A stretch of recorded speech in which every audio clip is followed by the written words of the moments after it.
A Boomer Ellie video. Well, this week is Halloween, and I have no idea what I'm going to be. See, usually, I just wear a gorilla mask and an Armani suit, and I go as a well-dressed gorilla. But this year, my wife tells me that we've been invited to a party, and I have to wear something else. Now, I tried to get out of it. I explained that if I'm not home, who's going to disappoint all the little kids in the neighborhood by giving out loose candy corn?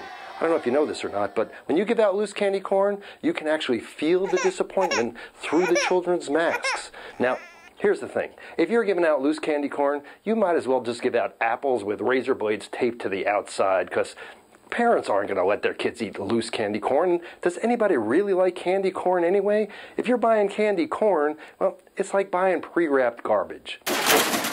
Anyway, the candy corn thing didn't sway my wife. She said that now that our kids are grown, it's time for us to enjoy Halloween, and we're going to the party, so what am I going to be?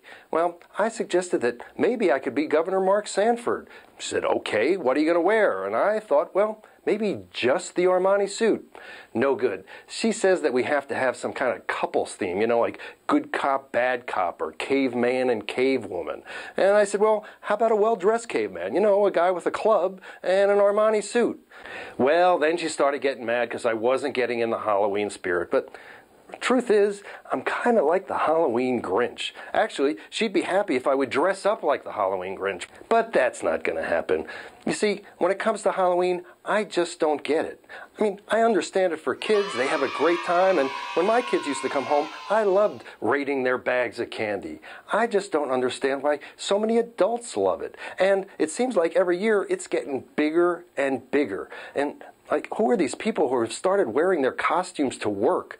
Last year, Halloween was on a Friday, and I had an appointment with the manager and assistant manager of my bank. Well, when I went in, they were dressed like Tweedledum and Tweedledee. Now, how much confidence do you think I had knowing that my money was being watched over by Tweedledum and Tweedledee?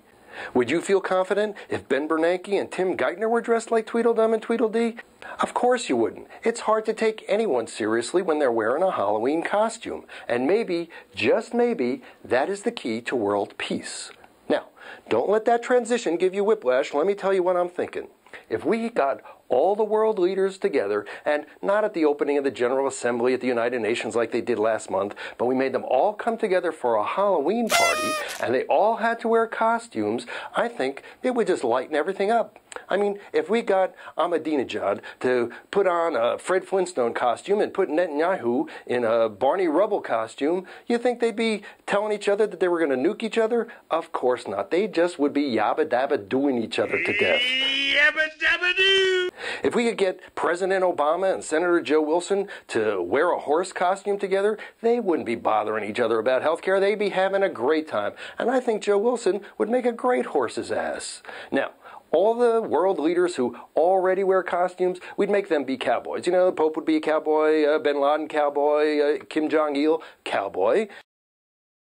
I'm telling you, if we could get these guys bobbing for apples and singing the Monster Mash, we could have the troops home by Christmas. As for my Halloween party, I'm going to try to convince my wife that we should go as the Merry Widow and the old rich guy who recently died. She can wear a black dress and a veil, and I'll paint my face to look like a dead guy. And of course, I'd want to be buried in an Armani suit. See, I think I may wind up having a happy Halloween, and I hope you have one too. I'm Marc at BoomerAlley.com.